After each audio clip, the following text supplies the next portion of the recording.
स्त्रीचं सजणं नेहमीच एक चर्चेचा विषय ठरत आला आहे आणि प्रश्न पडत आला आहे की ती सजते कुणासाठी. पण ती आरशात पाहताना ती कुणालाही शोधत नसते, तर ती स्वतःलाच स्वीकारत असते. साडी, कुंकू, लिपस्टिक हे आकर्षणासाठी नाही, तर ते आत्मसन्मानासाठी असतं.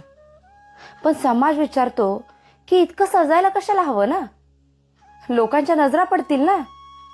जणू स्त्रीचं अस्तित्व नेहमी कुणाच्या ना कुणाच्या तरी नजरेवर अवलंबून आहे. खरं सांगू, सजणं म्हणजे दिखावा नाही, तर तो स्वतःशीच साधलेला संवाद आहे. आज मी आनंदात आहे, आज मी आवडते आहे. आणि हो, आज पुरुषही सजतातच की. Creams, facial, spa, perfumes, hairstyle, पण ते मात्र ग्रूमिंग मानलं जातं, करिअरचा भाग मानला जातो. मग स्त्री सजली तर प्रश्न का?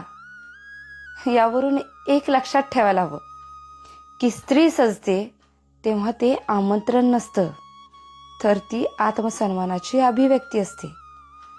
असभ्यपणा सजण्यात नसतो, तर तो वर्तनात असतो.